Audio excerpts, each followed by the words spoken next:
الحمد لله وحده والصلاة والسلام على من لا نبي بعده أما بعد فأعوذ بالله السميع العليم من الشيطان الرجيم بسم الله الرحمن الرحيم سورہ الشورى 25واں پارہ ہے یہ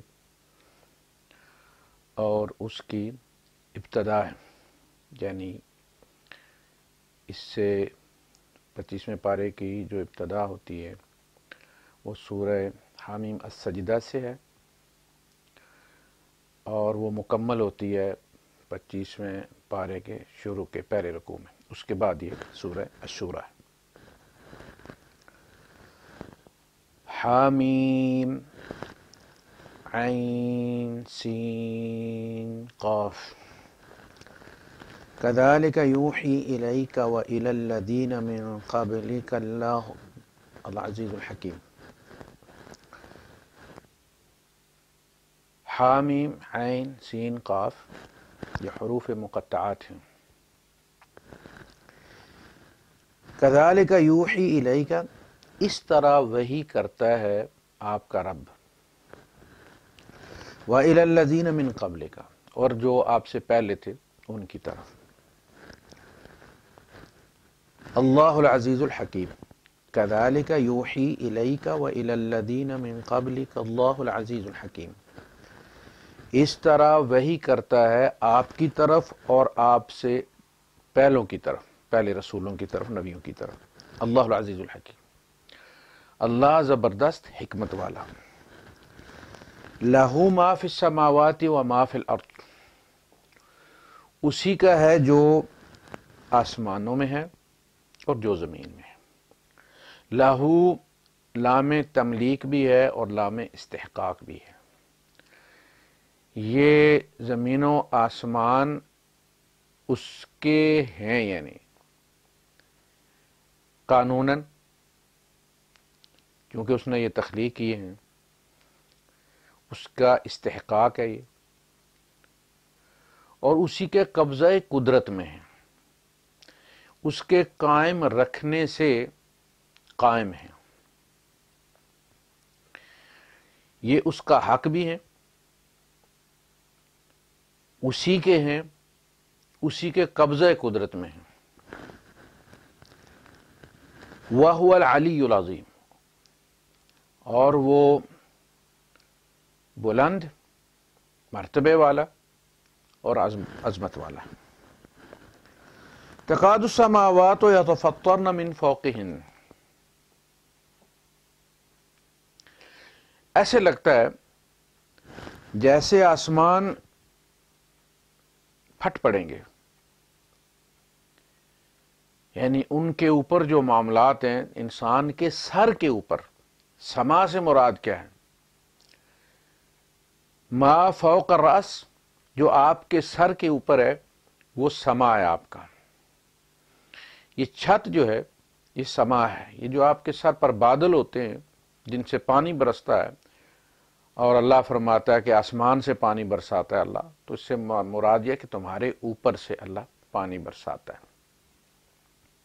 اور آپ دیکھتے ہیں کہ نیچے پانی برس رہا ہوتا ہے اور جہاز اس کے اوپر ہوتا ہے بادلوں کے، اور نیچے بادلوں سے پانی تو اس سے مراد، سما سے مراد زمین کا آسمان نہیں، تمہارے سر والا آسمان جو تمہارے سر کے اوپر ہے وہ تمہارا سما ہے.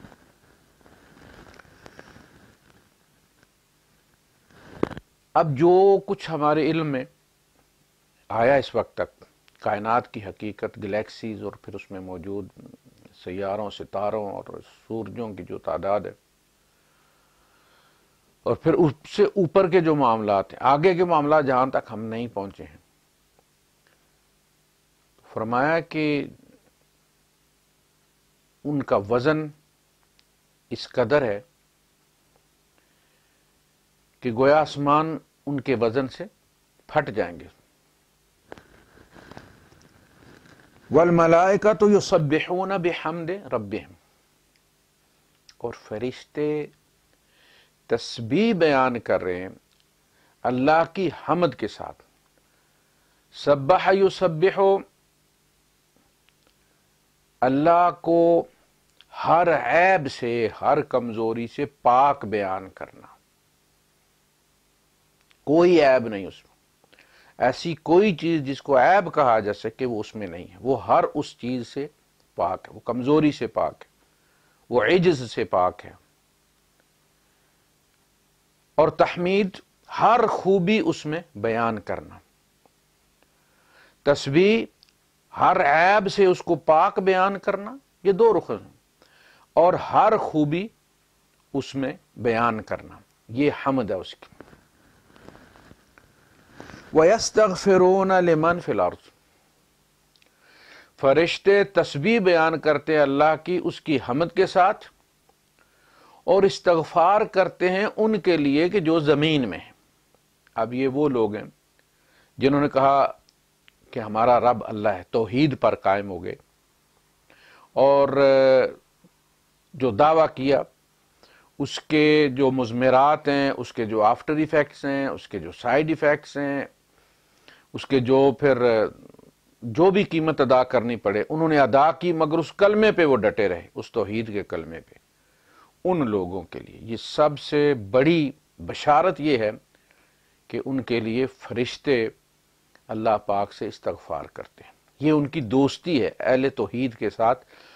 اور یہی صورتحال بیان کی گئی کہ جب انسان وہ ان الذین قالوا ربنا اللہ ثم استقاموا تتنزل علیہم الملائکہ، وہ لوگ جنہوں نے کہا کہ ہمارا رب اللہ ہے اور پھر اس پہ ڈٹ گئے، استقامت اختیار کی۔ اس میں نماز، روزہ، زکوٰۃ، حج، صدقات، فلاں فلاں فلاں اس کا ذکر نہیں ہے، وہ سارے استقامت میں شامل ہیں۔ نماز استقامت ہے، یعنی ایک شخص ہے مصائب سے دوچار ہے، پیٹ میں روٹی نہیں، پاؤں میں جوتا نہیں، سر پہ چھت میسر نہیں، ہر مصیبت، ہر بیماری یوں لگتا ہے کہ جیسے سیلاب کے پانی کی طرح بس اسی کے گھر پہ نازل ہوتی ہے، اسی کے گھر کا رخ کرتی ہے۔ اب ان تمام مشکلات کے اندر پھر بھی وہ سر رب کے آگے رکھتا ہے، کوئی گلہ نہیں، کوئی شکوہ نہیں، اس سب کے باوجود میرا رب اللہ، یہ استقامت ہے۔ بعض لوگ تو کہتے ہیں یار نماز پڑھنے کا فائدہ کیا ہے، فلاں بندہ نماز کو نہیں پڑھتا، نوکری بھی اس کی ٹھیک ٹھاک ہے، صحت بھی اس کی ٹھیک ٹھاک ہے، اور دولت بھی ہے اس کے پاس، باقی سب کچھ بھی ہے، ہٹا کٹا ہے، نماز کوئی نہیں پڑھتا۔ میں نماز بھی پڑھتا ہوں، اللہ سے بھی ڈرتا ہوں، مگر ایسے لگتا ہے جیسے ساری مصیبتیں میرے ہی لیے بنی ہیں۔ تو یہ استقامت نہیں ہے، یہ استقامت نہیں ہے۔ وہ جو ہے نا غریب اور ہر قسم کے مسائل سے دوچار ہے، اور وہ اس کے باوجود رب سے گلہ نہیں کرتا، رب کے سامنے سر رکھ کے اپنے عجز کا اظہار کرتا ہے، یہ وہ لوگ ہیں کہ جو زندگی کا یہ فیز جب ختم ہوگا تو ان کو بشارت سنائی جائے گی، اس طرح جس طرح سے ریس ہوتی ہے مختلف مراحل کی۔ تو پہلا مرحلہ جو ہے وہ جب وہ جیت لیتے ہیں تو پھر ان کو مبارکیں ملتی ہیں۔ تو ان الذین قالوا ربنا اللہ ثم استقاموا، وہ لوگ جنہوں نے کہہ دیا کہ ہمارا رب اللہ ہے، پھر اس پر ڈٹ گئے، وہ ثم استقاموا، پھر انہیں کوئی مصیبت، کوئی مشکل، کسی قسم کے حالات، کوئی طوفان انہیں ڈاواں ڈول نہیں کر سکتا۔ ثم استقاموا، وہ ستون کی طرح جم کر کھڑے ہو گئے۔ تتنزل علیہم الملائکہ، موت کے وقت ان پر فرشتے نازل ہوتے ہیں۔ مکالمہ آپ کے لیے وہ خاموش ہوتا ہے، دیکھنے والوں کو وہ نظر نہیں آتے، لیکن وہ جو بندہ ہے وہ انہیں دیکھ رہا ہے، وہ ان کو سن رہا ہے، وہ اس کو بشارت دیتے ہیں، چونکہ وقت بڑا مشکل ہوتا ہے، انسان کا خیال کہاں کہاں جاتا ہے، اپنے گناہوں کی طرف جاتا ہے، میں نے یہ کیا ہے، یہ کیا ہے، گھبراہٹ طاری ہوتی ہے بندے کی، پتہ نہیں ہوگا نہیں ہوگا، اسی طرح ہوتا ہے جیسے اہم معاملہ اور کاغذات پورے بھی ہوں تو بندہ بار بار ان کو پھر کھولتا اور چیک کرتا ہے، کوئی پیپر کم نہ ہو، میرا وقت ضائع نہ ہو، عدالت کا ٹائم سے پہلے، یہ ساری چیزیں اس وقت بندے کے ذہن میں ہوتی ہیں۔ میں نے نیکیاں بھی کی ہیں لیکن شاید میں نے کوئی غلطی بھی کی ہوگی، اس وقت غلطیوں پہ نظر ہوتی ہے۔ تو وہ فرشتے تتنزل علیہم الملائکۃ الا تخافوا ولا تحزنوا، ڈرو مت، ڈرو مت، خوف کی زندگی تم گزار چکے ہو، اب آگے خوف نہیں ہے. وہ عرض کیا تھا نا کہ سورہ انشقاق میں اللہ پاک نے فرمایا کہ فَأَمَّا مَنْ أُوتِيَ كِتَابَهُ بِيَمِينِهِ فَسَوْفَ يُحَاسَبُ حِسَابًا يَسِيرًا وَيَنْقَلِبُ إِلَىٰ أَهْلِهِ مَسْرُورًا. اس کا حساب آسان لیا جائے گا اور وہ خوشی خوشی پلٹے گا اپنے گھر والوں کی طرف. جب وہ اترتے ہیں میدان میں حساب دینے جاتے ہیں تو ماں باپ وہیں ہوتے ہیں, دادی دادا وہیں ہیں, تو وہ دیکھ رہے ہیں کہ بھائی ہمارا پوتا جا رہا ہے, ہمارا بیٹا جا رہا ہے, دیکھو اس کا کیا بنتا ہے. تو پھر وہ جب وہ پاس ہو جائے گا اور پلٹے گا تو وہ پھر خوشی خوشی پلٹے گا. يَنْقَلِبُ إِلَىٰ أَهْلِهِ مَسْرُورًا. وَأَمَّا مَنْ أُوتِيَ كِتَابَهُ وَرَاءَ ظَهْرِهِ, اور جس کا نامہ اعمال اس کی پشت کے پیچھے دیا جائے گا, فَسَوْفَ يَدْعُو ثُبُورًا, وہ موت کو پکارے گا. وَيَصْلَىٰ سَعِيرًا, وَيَصْلَىٰ سَعِيرًا, اور آگ میں پہنچے گا, جہنم میں پہنچے گا. اِنَّهُ كَانَ فِي أَهْلِهِ مَسْرُورًا, وہ جو زندگی کا فرسٹ فیز تھا اس میں یہ بڑا خوش باش بے فکر اور عیاشی کی زندگی گزار کے آیا, لہذا یہاں عیاشی کوئی نہیں ہے. وہ وہاں خوف کی زندگی گزار کے آیا, لہذا یہاں مسرور ہے, خوش ہے.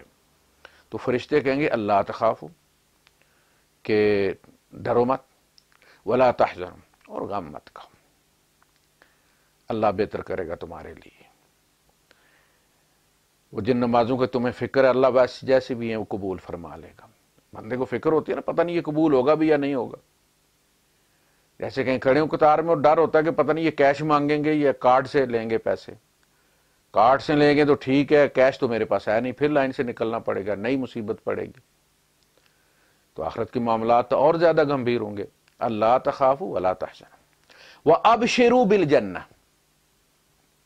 اور جنت کی بشارت لو ہم سے. یہ لیک آؤٹ ہو گیا ہے, ریزلٹ آپ سمجھ لیں. اس لیے میں کہتا ہوں کہ جنت اور جہنم کے معاملات جو ہے وہ تو انسان کی موت سے شروع ہو جاتے ہیں. وہ فائل دیکھ کر ہی ریکوری ٹیم جو ہے وہ انتخاب فرماتے ہیں, جو ملک الموت صاحب ہیں. وہ بندے کے کرتوت دیکھ کر, اس کے اعمال دیکھ کر, اس کی فائل دیکھ کر یہ طے کرتے ہیں کہ کس قسم کے فرشتے بھیجنے ہیں. تو اذ الظالمون فی غمرات الموت والملائکۃ باسطوا ایدیہم والملائکۃ یضربون وجوہہم وادبارہم. فرشتے ہاتھ بڑھاتے ہیں کہ اخرجوا انفسکم, نکالو جان جو تم نے اپنی باپ کی ملکیت سمجھی ہوئی تھی. تمہیں نہیں احساس تھا کہ یہ کسی کی امانت تھی اور اس کے رولز اینڈ ریگولیشنز کے مطابق اس کو استعمال کرنا تھا. نکالو اپنی جان, اخرجوا انفسکم. اور ان کے منہ پر اور ان کی پیٹھ پر مار رہے ہوں گے. والملائکۃ یضربون وجوہہم وادبارہم, دیکھنے والے دیکھ رہے ہیں, پاس کھڑے ہیں, کوئی کہہ رہا جی فلاں دوائی دے دیں جی, فلاں انجیکشن دے دیں جی, وہ پکے کا رخ ادھر کر دیں گے. ان کو نہیں پتا اس کے ساتھ کیا ہو رہا ہے. اسی طرح جب اہل جنت کو وہ جان نکالتے ہو بشارت دیتے ہیں تو بھی دیکھنے والوں کو نظر نہیں آ رہا ہوتا. نحن اقرب الیہ منکم ولکن لا تبصرون, ہم اس کے تمہاری نسبت زیادہ قریب ہوتے مگر ہم تمہیں نظر نہیں آتے, تم ہمیں نہیں دیکھ سکتے.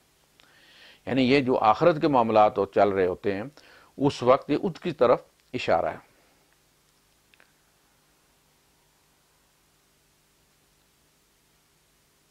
تو اسی طرح وہ جو جنتی ہوتا ہے اس کو جو بشارتیں مل رہی ہوتی ہیں وہ سن رہا ہوتا ہے, وہ دیکھ رہا ہوتا ہے, پاس ہیں وہ نہیں دیکھ رہے ہوتے. وَأَبْشِرُوا بِالْجَنَّةِ, اور ہم سے بشارت لو جنت کی, الَّتِي كُنْتُمْ تُوعَدُونَ, وہ جنت جس کا تم سے وعدہ کیا جاتا رہا ہے. یعنی یہ بھی تو ایک استقامت ہی ہے نا کہ ایک چیز آپ نے دیکھی ہوئی نہیں ہے اور اس پہ آپ نے داؤ لگا دی ہے. آپ نے اپنے آپ کو فاقے میں مبتلا کر اپنا پیٹ خالی رکھ کے دوسروں کو دے دیا ہے, اس امید پر کہ میرا رب راضی ہوگا, اور میرا رب راضی ہوگا تو رب نوازے گا. یہ تو لاجیکل نتیجہ اس کا. تو وہ بھی تو استقامت ہے. لوگ کہتے ہیں پتہ نہیں موت کب آئے گی جی، کون کب کہ مسلمان کتنے مسلمانوں کے منہ سے، آپ نے بھی سنا ہوگا، میں نے بھی سنا اپنے رشتہ داروں اور اپنے بڑوں کے منہ سے کہ قبر سے کون واپس آیا. یعنی اس کا مطلب ہے کہ وہ جو قرآن میں کہا گیا اس پر یقین نہیں ہے. وہ قبر سے نکل کر آئے اور وہ آ کے بتائے تو یقین کرنا. اللہ پاک کہتا ہے جنہوں نے یقین نہیں کرنا وہ پلٹ کے بھی موت سے آئے اور ان کو بتائے تو وَلَوْ أَنَّنَا نَزَّلْنَا عَلَيْهِمُ الْمَلَائِكَةَ، اگر ہم ان پر فرشتہ نازل کریں، وَكَلَّمَهُمُ الْمَوْتَى، اور مردہ ان سے آ کے بات کریں اور ہر چیز ان کے سامنے واقع ہو جائے، تو بھی جنہوں نے نہیں ماننا انہوں نے یہی کہنا کہ بہت خوفناک خواب دیکھا ہے ہم نے.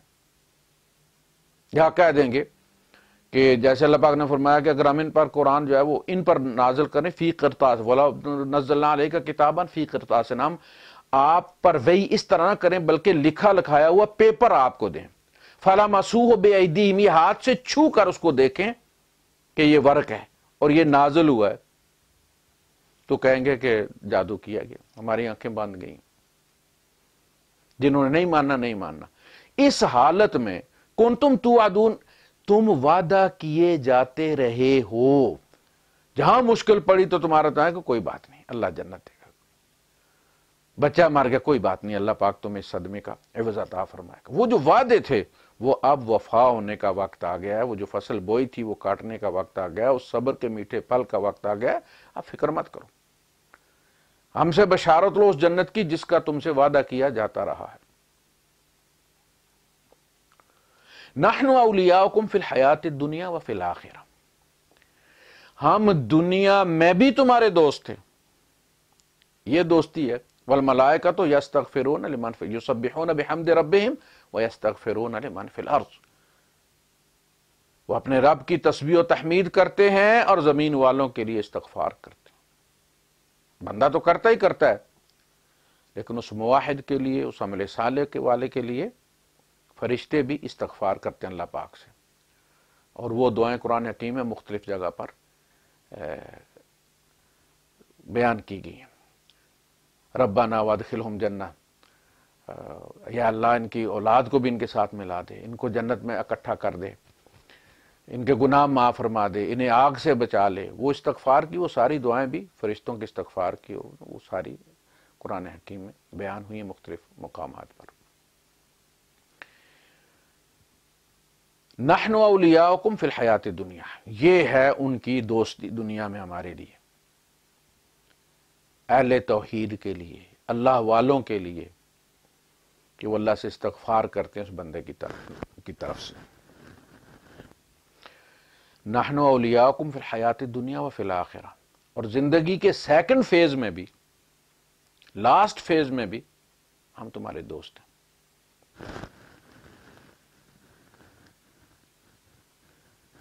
والملائکۃ یسبحون بحمد ربہم ویستغفرون لمن فی الارض الا ان اللہ هو الغفور الرحیم.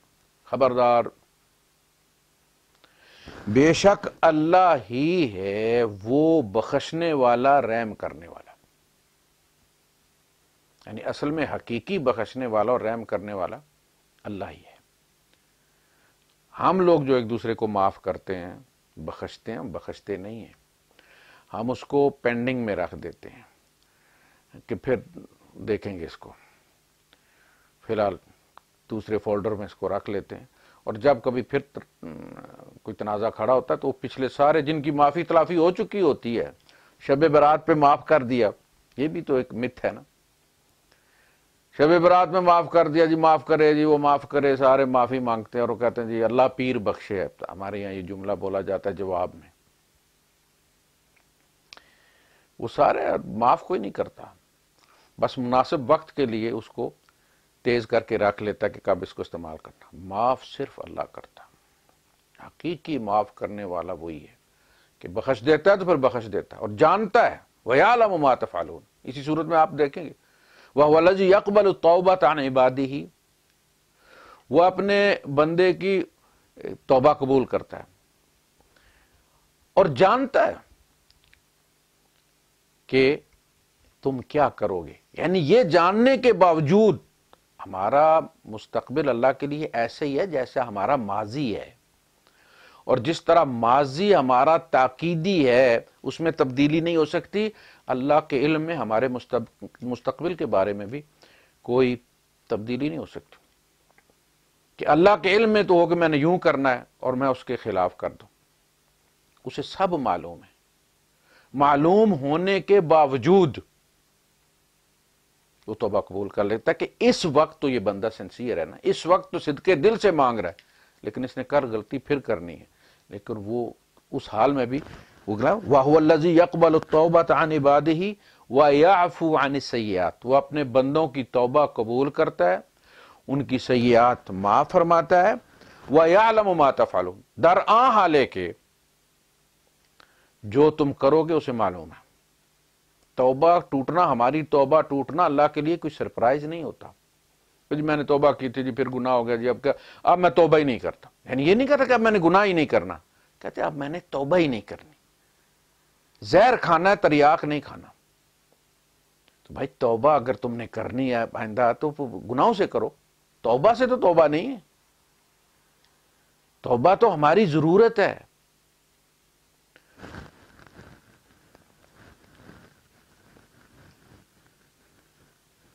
وَالَّذِينَ اتَّخَذُوا مِن دُونِهِ أَوْلِيَاءَ، اب دیکھیے میں نے عرض کیا تھا نا کہ یہ جو فرشتے جن کے لیے دعا کرتے ہیں، استغفار کرتے ہیں، تحمید کرتے ہیں، قسم قسم کی دعائیں کرتے ہیں بڑی جامع،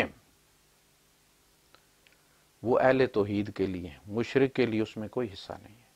اسی لیے اس سے پھر اگلا مرحلہ ہے، یعنی تصویر کا دوسرا رخ ہے، وَالَّذِينَ اتَّخَذُوا مِن دُونِهِ أَوْلِيَاءَ، جنہوں نے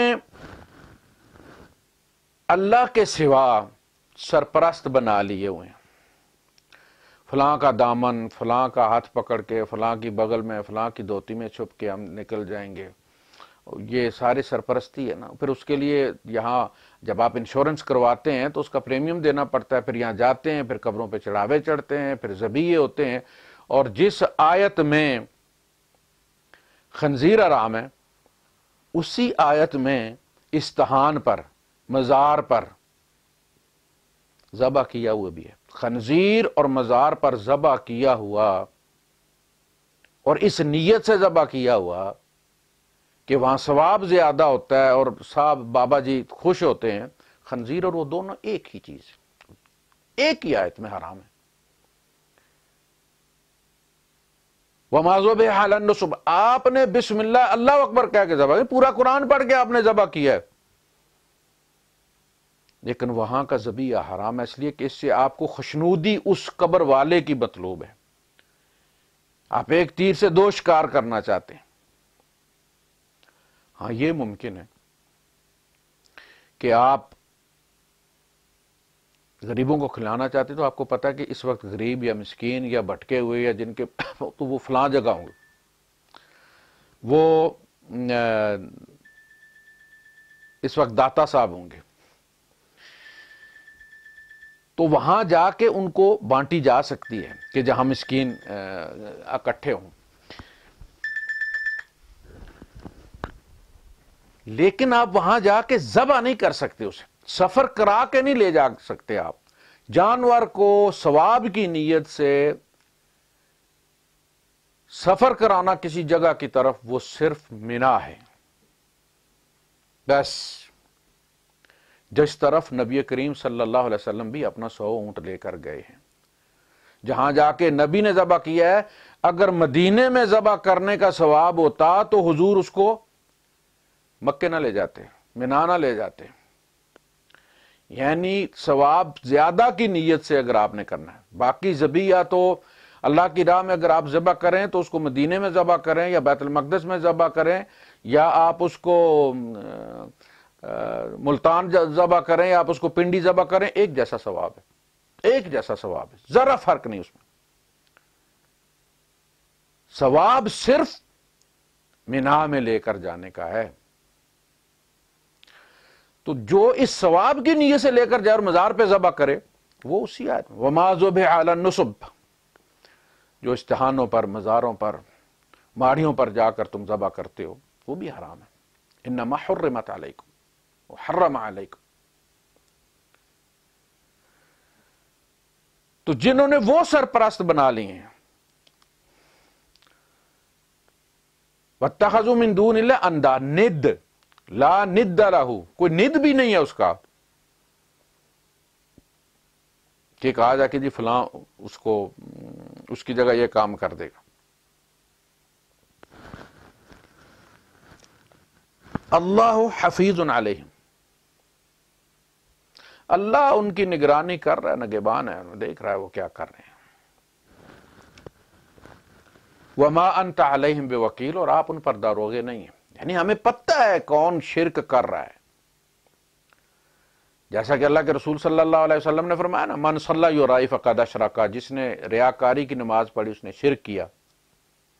تو صحابہ کو بڑا تعجب ہوا کہ اللہ کے رسول، یہ نماز میں شرک کیسے ہوتا ہے؟ وہ تو اللہ کے لیے پڑھی جاتی ہے نا۔ آپ نے فرمایا اس طرح ہوتا ہے کہ تم اپنی عادی نماز جو تمہاری روٹین کی ہے وہ تم پڑھ رہے ہو، اور اچانک تمہیں اپنا کوئی واقف کار جو ہے وہ نظر آ جاتا ہے نماز کے دوران، اور تم یا وہ بندہ یحسن صلاتہ، وہ اپنی نماز کو سمارٹ کر لیتا ہے، ڈھیلے سے ہاتھ باندھے ہوئے تھے پھر ان کو ذرا فکس کر کے باندھتا ہے، تھوڑے سے نیچے تھے تھوڑے سے اوپر کر لیتا ہے، اور رکوع و سجود کو طویل کر دیتا ہے۔ پہلے 3 دفعہ سبحان ربی العظیم کہتا تھا، پھر 5 دفعہ اس نے کہا، پہلے 3 دفعہ سبحان ربی الاعلیٰ کہتا تھا، 5 دفعہ کہا تھا کہ ذرا طویل ہو جائے، یہ سمارٹ کر لیا اس نے۔ تو حضور نے فرمایا وہ جو اس کی روٹین کے تھے نا 3 دفعہ سبحان ربی العظیم اور سبحان ربی الاعلیٰ، وہ تو اللہ کے لیے تھا، باقی والا جو اس نے اس میں ایڈ کیا تھا نا، ایسے ہی ہے جیسے دودھ میں پانی ڈالا، وہ اس نے اصل میں اس بندے کے لیے کیا تھا۔ تو یہ شرک ہو گیا، سجدے میں شرک اور رکوع میں شرک، شریک کر لیا اس نے دکھاوے کے لیے۔ میں نماز پڑھ رہا ہوں، کہیں شارجہ دبئی گیا ہوا ہوں، عام لباس میں ہوں، چونکہ ہماری تو یونیفارم ہے نا، ہمیں تو اس کا اہتمام کرنا ہوتا ہے اپنی مسجد میں، لیکن باہر عام طور پہ ہم کوشش کر، باہر ہوتے ہیں ہم تو ذرا آزادی ہوتی ہے۔ تو پتہ چلا کہ یار یہ تو میری مسجد میں جمعہ پڑھنے والا ہے، میرے درس اٹینڈ کرنے والا، چونکہ ہمارے یہاں عجمان اور شارجے سے بھی لوگ آتے ہیں، دبئی سے بھی آتے ہیں جمعے میں۔ تو نظر آ گیا تو کہا یار یہ کہے گا قاری صاحب بھی ایسے ہی بس نماز پڑھ رہے ہیں، تو اس کو سمارٹ کر لیا، شرک شروع ہو گیا۔ یہ ہے اللہ حفیظ علیہ، اللہ نگران ہے، وہ ایسا نہیں کہ کسی کی چھوٹا موٹا کوئی بھی کیا ہوا اس کی نظروں سے غائب ہے یا ریکارڈ سے غائب ہے، ایسا ہی ہوئی نہیں۔ آپ اس پر داروغے نہیں ہیں، انما علیک البلاغ وعلینا الحساب، تمہارے ذمہ پہنچانا ہے اور ہمارے ذمہ حساب لینا ہے۔ تم نے دنیا میں اگر حساب لینا شروع کر دیا تو پھر تو قیامت بپا ہوگی نا، دعوت پھر رہ گئی رستے میں۔ تو یہ ہیں معاملات، انشاءاللہ یہ درس چلے گا آگے بھی۔ وآخر دعوانا ان الحمدللہ رب العالمین۔